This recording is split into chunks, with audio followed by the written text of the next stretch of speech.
Already ఒక ఆజ్ఞ ఆజ్ఞ ఇచ్చేశారు సమాజంలో. అంటే మనం డప్పు కొట్టేసి పెడతాం గదా! అప్పుడప్పుడు ఊర్లో డప్పు కొట్టిస్తాం చూడండి. సేమ్ అదే మాదిరే 22వ వచనం చూడండి. వాని తల్లిదండ్రులు యూదులకు భయపడి అలాగ చెప్పిరి. ఎందుకనినా ఆయన క్రీస్తు అని ఎవరైనను ఒప్పుకొనిన యెడల వానిని సమాజ మందిరంలో నుండి వెలివేతుమని యూదులు అంతకు మునుపు నిర్ణయించుకొనియుండిరి. యేసుక్రీస్తు ప్రభుల వారిని యేసును క్రీస్తు అని ఒప్పుకున్నారు అంటే, ఇక వారిని సమాజ మందిరంలో నుంచి వెలివేయాలి అని నిర్ణయించేశారు అప్పుడే. నిర్ణయించేశారు. ఈ విషయం గుడ్డోడికి కూడా తెలుసు. గ్రుడ్డోడికి కూడా తెలుసు. అందుకే ఎంత అసలు ఎక్కడ కూడా బెనకటం లేదు చూడండి ఆయన కూడా. తల్లిదండ్రులు కొంచెం ఆహ్, ఆలోచించి వాడినే అడగండి అని జెప్పేసారు గానీ, కుమారుడు మాత్రం ఎక్కడ కూడా బెనకకుండా డైరెక్ట్‌గా మళ్ళీ 23వ వచనం వచ్చేసరికి, కావున వాని తల్లిదండ్రులు వాడి వయసు వచ్చినవాడు వాడినే అడగమని జెప్తే, 24వ వచనంలో మళ్ళీ అడుగుతారు. మళ్ళీ అడుగుతారు. ఈసారి, ఈసారి అడిగినప్పుడు ఏమని చెప్తారు తెలుసా? 24వ వచనంలో చూడండి. కాబట్టి వారు గ్రుడ్డివాడై ఉండిన మనుషుని రెండవ మారు పిలిపించి, దేవుని మహింపరచుము, ఈ మనుషుడు పాపి అని మేమెరుగుదుమని వానితో చెప్పగా. ఏమంటా ఉన్నారంటే ఇక్కడ, దేవుని మహింపరచు. ఇదిగో తండ్రి అయినటువంటి దేవుడు ఉన్నారు కదా! ఆయనను మహింపరచు. కానీ ఈ మనుషుడు మాత్రం పాపి అని ఒప్పుకోరా? యేసును క్రీస్తు అని ఒప్పుకోవద్దు కానీ పాపి అని ఒప్పుకోరా? పాపి అని చెప్పురా? అని చెప్పేసి గ్రుడ్డివానితో అంటా ఉన్నారు చూడండి. ఈ మనుషుడు పాపి అని మేము ఎరుగుదుమని వానితో చెప్పగా 25వ వచనం. వాడు ఆయన పాపియో కాడో నేనెరుగను. ఒకటి మాత్రం నేనెరుగుదును. నేను గ్రుడ్డివాడనయ్యుండి ఇప్పుడు చూచుచున్నాననెను. ఆయన పాపో కాదో నాకు తెలీదు. నేనసలు ఆ మనిషినే చూడలే ఇంతవరకు. ఆ మనిషినే చూడలేదు. ఎందుకంటే వాని కళ్ళు మూయబడ్డాయి. అసలు కళ్ళే లేవు. ఆయన బురద పూసి అక్కడికెళ్ళి కోనేట్లో కడుక్కోపో అన్నాడు. వాడు కోనేట్లో కడుక్కొనొచ్చేసరికి ఆయన లేడక్కడ. కోనేట్లో కడుక్కొని వాడు కళ్ళు తెస్తా అనేవాడికి అక్కడ ఆయన లేడు. కళ్ళు కడుక్కొని ఆహ్, కళ్ళొచ్చేసరికి అక్కడున్నటువంటి జనాంగం పరిసయ్యుల దగ్గర తీసుకొచ్చారు. పరిసయ్యులేమో యేసుక్రీస్తు ప్రభులు వాళ్ళ తల్లిదండ్రులను పిలుచుకొనొచ్చారు గానీ ఎక్కడ యేసుక్రీస్తు ప్రభులు వారి ఎంట్రీ అనేది లేదు. లేదు. ఇప్పుడు ఆ మనుషుడు ఇంక పాపి అని అంటే పాపి అనేది నాకు తెలియదు కానీ, నాకైతే కళ్ళు తెప్పిచ్చాడు. నాకైతే కళ్ళు తెప్పిచ్చాడు అనంటాను 25వ వచనం. ఆ! 26వ వచనంలో అందుకు వారు ఆయన నీకేం చేశాను? నీ కనులు ఎలాగో తెరవబడినని సువార్త కావాలి గదా! ఇంకా 27వ వచనం వచ్చేసరికి ఇందాక మీతో చెప్పితిని గాని మీరు వినకపోతిరి. మీరెందుకు మరలా వినగోరుచున్నారు? మీరును ఆయన శిష్యులగుటకు కోరుచున్నారా ఏమి? అని వారితో అనెను. అంటే ఇక సువార్త మొదలవ్వాలి గదా! మీరేమైనా ఆయన శిష్యులు గావాలనుకుంటున్నారా? ఇంతవరకు వారు వారిని ప్రశ్నించారు. ఇప్పుడు ఎదురుదాడి జరుగుతా ఉంది. ఇక జ్ఞానం బయటపడాలి. భేదం రావాలి. వచ్చేసిన తర్వాత మీరేమైనా యేసుక్రీస్తు ప్రభుల వారిని వెంబడించాలనుకుంటా ఉన్నారా? అందుకు వారు 28వ వచనం. నీవే వాని శిష్యుడవు. మేము మోషే శిష్యులము. దేవుడు మోషేతో మాట్లాడిన ఎరుగుదుము అనంటానే 31వ వచనం చూడండి. 31వ వచనం. ఎవడైనను దేవభక్తుడై ఉండి ఆయన చిత్తం చొప్పున జరిగించిన ఇదంతా గుడ్డివాడు చెప్తా ఉన్నాడు. గుడ్డివాడు 30 వచనం నుంచి 34 వరకు గుడ్డివాడే చెప్తారు. ఎవడైనను దేవభక్తుడై ఉండి ఆయన చిత్తం చొప్పున జరిగించిన యెడల ఆయన వాని మనవి ఆలకించును. పుట్టు గ్రుడ్డివాని కన్నులెవరైనా తెరచినట్టు లోకం పుట్టినది వినబడలేదు. లోకం పుట్టినప్పటి నుండి వినబడలేదు. ఈయన దేవుని యొద్ద నుండి వచ్చినవాడు కాని యెడల ఏమియు చేయనేరడని వారితో చెప్పెను. డైరెక్ట్‌గా స్టేట్‌మెంట్ ఇచ్చేస్తా ఉన్నాడు. అయ్యా లోకం పుట్టింది మొదలుకొని ఏదైనా రోగము స్వస్థపరచబడ్డం కానీ, ఏదైనా కానీ రోగము ఒక మనిషికి ఏదైనా గాని ఒక రోగం వచ్చిందనుకోండి. ఆ రోగం రాని మనుషులకు అసలు ఆ రోగం గురించిన ధ్యాస అసలు ఏది ఉండదు. ఇప్పుడు షుగరో, బీపీ అనుకోండి. అసలు బీపీ రాని వాడికి అంటే డాక్టర్లు చదివే వాళ్ళు సెపరేట్ కానీ, మిగిలిన జనాంగాన్ని బీపీ లేనప్పుడు, బీపీ రానప్పుడు అసలు వాళ్ళనడగండి. "అయ్యా! బీపీ వస్తే ఎలా?" అని అడిగితే, "మాకవసరం ఏముందన్నా మాకసలు లేనే లేదు. బీపీ లేదు, షుగర్ లేదు" అని చెప్పి అంటారు. కానీ బీపీ వచ్చిందనుకోండి, దీన్నెట్లా స్వస్థపరచుకోవాలని అప్పుడు మొదలైతది సెర్చింగ్ అంతా. ఏం చేయాలి అని. వీడు పుట్టుగుడ్డోడు కదా! వీడు మొత్తం వెతికి సాలయిపోయుంటుంది ఈయనకి. అంటే అప్పటినుంచి చూస్తానే ఉన్నా. లోకం పుట్టింది మొదలుకొని ఇప్పటి వరకు ఇట్లాంటి స్వస్థక్రియ జరగనే లేదు. ఈయన చేశాడు. అంటే దేవుని దగ్గర నుంచి వచ్చిన వాడే అని చెప్పేసి 33వ వచనంలో చెప్తే, 34వ వచనం వచ్చేసరికి, "నీవు కేవలం పాపే పుట్టిన వాడివి. నీవు మాకు బోధింపవచ్చితివా" అని వానితో చెప్పి వాడిని వెలివేసిరి. యేసుక్రీస్తు ప్రభుల వారిని సువార్త చెప్పడం ఎప్పుడైతే స్టార్ట్ చేశాడో, చెప్పిన తర్వాత వెలివేసినారు. యేసుక్రీస్తు ప్రభుల వారు వదిలేస్తారా? వదిలేస్తారా? 35వ వచనం చూడండి. వెలివేసిన తర్వాత ఇక కాసు కూర్చొనుండారు. ఎప్పుడెప్పుడు ఎవరొచ్చి వీనితో మాట్లాడతారా? వారిని కూడా శిక్షకు పాత్రులుగా చేద్దామా? అని జెప్పేసి ఎదురు చూసుకుంటా ఉన్నారు. 35వ వచనం. పరిసయ్యులు వానిని వెలివేసిరని యేసు విని వానిని కనుగొని, "నీవు దేవుని కుమారుని యందు విశ్వాసముంచుచున్నావా?" అని అడిగాను. వెలివేసిన వాని దగ్గరకు యేసుక్రీస్తు ప్రభుల వారొచ్చారు. "నువ్వు దేవున్ని విశ్వసిస్తున్నావా?" అని అడిగాడు. ఇంతవరకు యేసుక్రీస్తు ప్రభుల వారిని వాడు చూడలేదు. 36వ వచనం. అందుకు వాడు, "ప్రభువా, నేను ఆయనందు విశ్వాసముంచుటకు ఆయన ఎవడని అడగగా, నీవు ఆయనను చూచున్నావు, నీతో మాట్లాడుచున్నవాడు ఆయనే" అనెను. 38వ వచనం. అంతట వాడు, "ప్రభువా, నేను విశ్వసిస్తున్నానని" చెప్పి ఆయనకు మ్రొక్కెను. అప్పుడు యేసు అంటున్నటువంటి మాట, "చూడని వారు చూడవలెను, చూచువారు గుడ్డివారు కావలెను. అప్పుడైతేనే దేవుని వాక్యం అర్థమవుతుంది. దేవుని యొక్క సత్యం బయటపడుతుంది.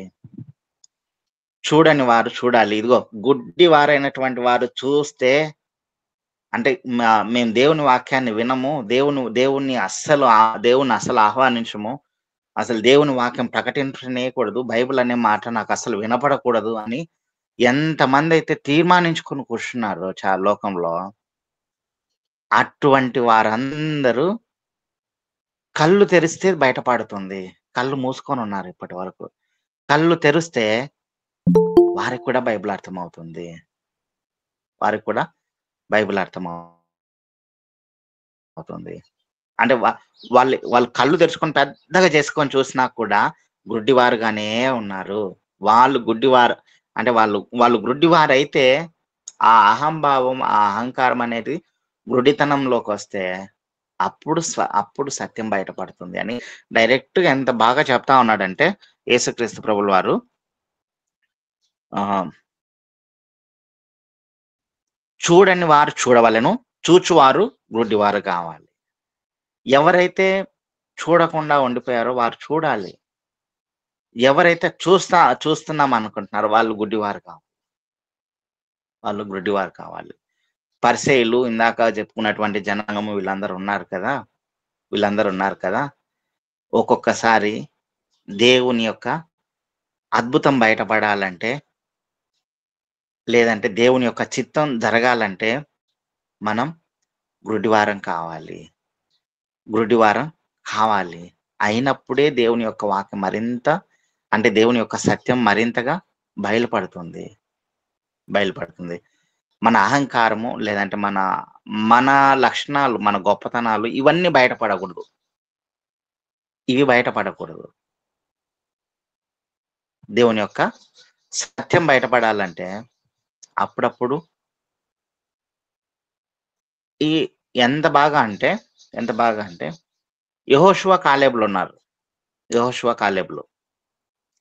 దేవుని యొక్క సత్యం బయటపడాలంటే వాళ్ళు ఆహ్, ఆహ్, వేగుల వారి మాదిరి అక్కడికెళ్తారు కదా! పాలు, తేనెలు ప్రవహించే దేశాన్ని చూడ్డానికి. అందరూ అన్నీ జూసారు గానీ, వీళ్ళు జూసిన విధానం వేరు. వాళ్ళు వీళ్ళు కళ్ళుండి గుడ్డివారైపోయారు. వాళ్ళని కళ్ళు పెద్దగా చూసుకొని వచ్చారు. వాళ్ళు విడవబడ్డారు. వీళ్ళు మాత్రమే పాలు తేనెలు ప్రవహించే దేశానికెళ్లారు. అప్పుడప్పుడు మన కళ్ళు పని చేయకూడదు. అన్నిటి మీద పని చేయకూడదు. ఇలా ఇంకో ఈ మాటే. చూడని వారు చూడవలను, చూచువారు గుడ్డివారు కావలను అను తీర్పు నిమిత్తము నేను ఈ లోకమునకు వచ్చితినన్ను. పరిసయ్యులు మేము గుడ్డివారమా అంటే, మీరు గుడ్డివారైతే నిజంగా మీకు పాపం ఉండేది కాదు. మీరు గుడ్డివారు కాదు కాబట్టే, మీరు చూస్తున్నారు కాబట్టే మీకిప్పుడు పాపం ఉంది. దయచేసి ఆ పాపం పోవాలంటే మీరు గుడ్డివారు కండి. ఏదైతే దేవుని మీద వ్యతిరేకతనో లేదంటే ఏదైతే దేవుని యందు మీకు వ్యతిరేక గుణాలున్నాయో అవి తీసేసుకోవాలంటే మీరు గుడ్డివారు కావాలి. తీసేసుకొని గుడ్డివారైన తర్వాత అప్పుడు ఆ నేత్రాలతో దేవుణ్ణి చూడండి. అలా చూచి దేవుణ్ణి పట్టుకొని అప్పుడప్పుడు మనం కూడా మనకు ఏదైనా అహంభావాలు అడ్డొస్తే వాటిని అణిచేసుకొని దేవుణ్ణి చూస్తున్నామంటే ఖచ్చితంగా దేవుని యొక్క సువార్త మరింతగా బయటపడుతుంది. అద్భుతం బయటపడుతుంది. అనేకుల అద్భుతాన్ని చూచి ఆశ్చర్యచకితులు కూడా అవుతారు. దేవుడి మాటలను దీవించును గాక. ఆమేన్ ఆమేన్. యెషయా 29:18. ఆ దినమున చెవిటి వారు గ్రంథవాక్యములు విందురు. అంధకారము కలిగినను గాఢాంధకారము కలిగినను గుడ్డివారు కన్నులారా చూచెదరు. ఏ దినమున? ప్రభు దినమున. ప్రభు అయిన యేసయ్య ఆయన దినమున పుట్టు గుడివాడు కన్నులారా చూస్తున్నాడు.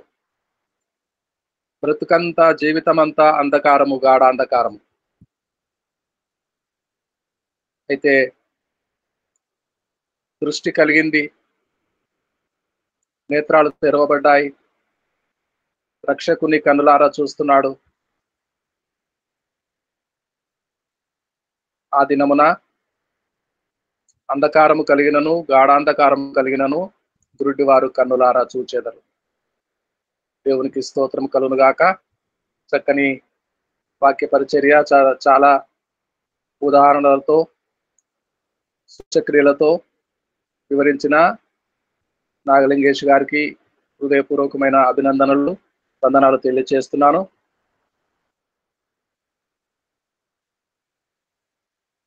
గ్రేస్ మనోరంజనమ్మ గారు ఒక మాట ప్రార్థన చేస్తారా? అమ్మగారు ఒక మాట ప్రార్థన చేయండి.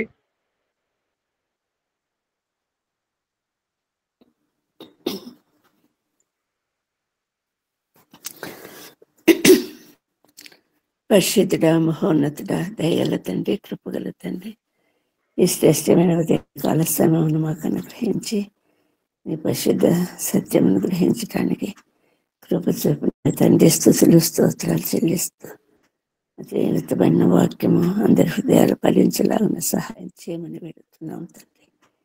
కనికరంతో జ్ఞాపకం చేసుకోండి. వాక్యం అందించిన నాగలింగేష్ గారిని జ్ఞాపకం చేసుకోండి నా తండ్రి. నిత్యం మీ సన్నిధాన్ని గ్రహిస్తూ మీ ఆత్మతో నింపబడినటువంటి బిడ్డగా తన పరిచర్యల ముందుకు సాగుటకు సహాయం చేయమని కుటుంబాన్ని దీవించి ఆశీర్వదించమని వేడుకుంటున్నాను. చేరువచ్చిన ప్రతి వారిని దీవించండి నా గొప్ప తండ్రి. మీ కృపలో నూతన పరుస్తూ బలపరుస్తూ మా తండ్రి ముందుకు సాగుటకు సహాయం చేయమని వేడుకుంటూ ప్రార్థిస్తుంటున్నాము నాయన. ఈ దినమంతటి కావలసిన మీ ఆత్మ నింపుదల, నడుపుదల ప్రతి ఒక్కరికి అనుగ్రహించమని వేడుకుంటున్నాం తండ్రి. మిమ్మల్ని చూడగలిగిన కన్నులు మాకు అనుగ్రహించమని వేడుకుంటున్నాం తండ్రి. పరిశుద్ధ సత్యాలు, లేఖనములు గ్రహించడానికి చాలినంత కృప చూపమని వేడుకుంటున్నాం తండ్రి. సమస్త మహిమ గంత ప్రభావం మీకే చెల్లినట్లుగా నా తండ్రి. మీ వల్ల మేము నడిపింపబడినటువంటి వారుగా గొప్ప సాక్షులుగా జీవించడానికి మా అందరి కృప చూపమని వేడుకుంటూ మమ్మల్ని అందరినీ మీ పరిశుద్ధ హస్తాలకు అప్పగిస్తూ వేలాది వేల స్తుతులు స్తోత్రాలు చెల్లిస్తూ ప్రభువైన యేసుక్రీస్తు పేరిట ప్రార్థించి వేడుకుంటున్నాం తండ్రి. ఆమేన్. ఆమేన్. నాగలింగేష్ గారు పోస్టింగ్ వచ్చిందండి. అనుకూలమైన స్థలములో అయ్యగారు